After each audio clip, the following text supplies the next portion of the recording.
Magikarp. It's an iconic Pokemon known for being pathetically worthless.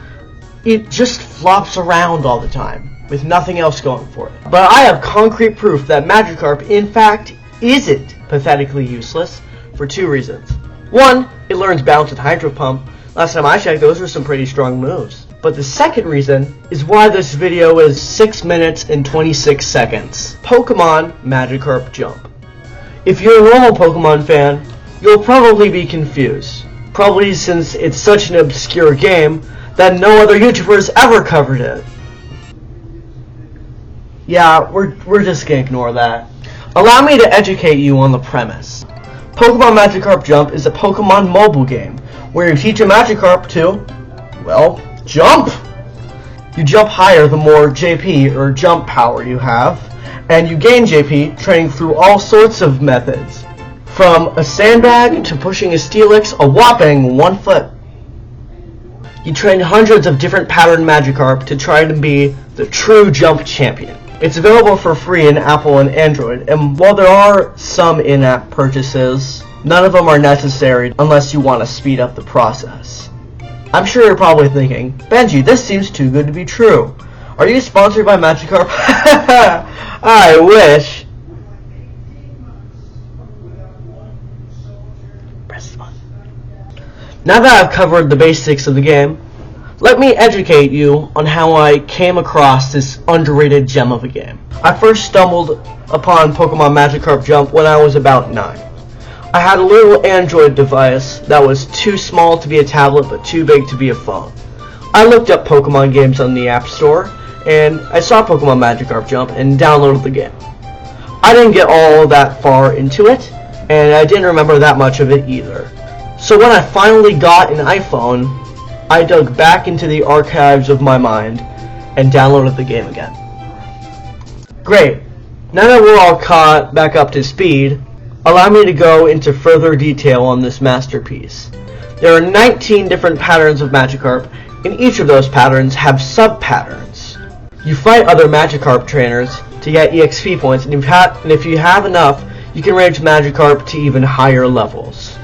There is one interesting quirk about the game that changes it completely. Everything is based on real-world time. Training points recover every 30 minutes, you gain a league play every hour and a half, and Pokemon skills can take anywhere from 50 minutes to 12 hours to recover. This makes the game great for people who actually have other things to do. It was so fun since I could just check in on my marvelous Magikarp during passing periods. On a similar note, you can get other Pokemon to hang out at your pond and give other effects. If you've played Magikarp Jump, let me give you a bit of advice. Skip to 349 if you haven't.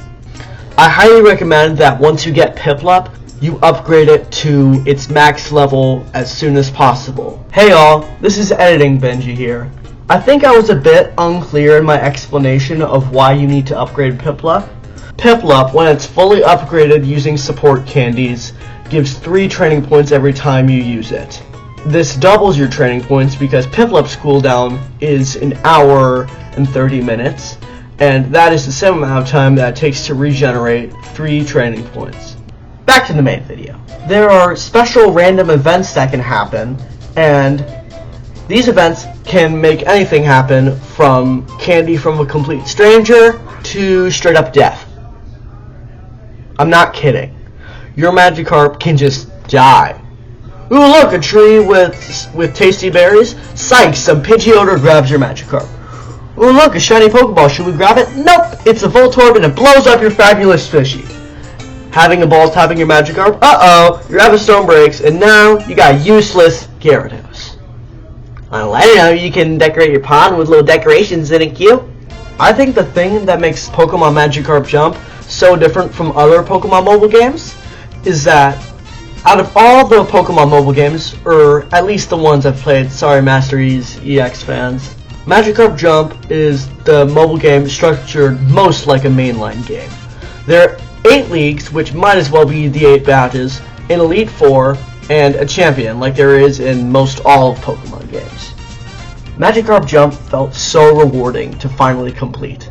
The ending credits when you get to see all your beautiful Magikarp is amazing, and I got a screen recording of the finale of Magikarp Jump. Link to the uncut vid will be in the description, but here are some standout Magikarp that I raised. The Carpington Dynasty managed to live a whole 15 generations, with a bit of breaks in between. Carpagold, my first golden Magikarp. Criticarp, my man. Fish, I'm Tiger Carp. Automatu Carp. Magikarp Carp, Afton Carp, Eric Cartman, Waluigi Carp, Please Don't Kill Carp, Mr. Beast Carp, Academic Carp, Goldie's Nuts Carp, Sweet Pogger Carp, and who could forget the Grand Champ, Big Champ Carp.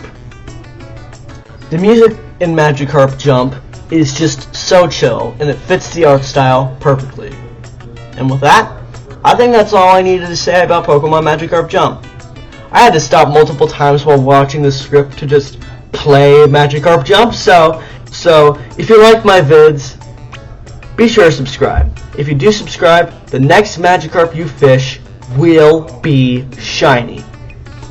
Probably not, but still subscribe, you know? You never know. And with that, thank you so much for watching. Like, share, subscribe. Peace.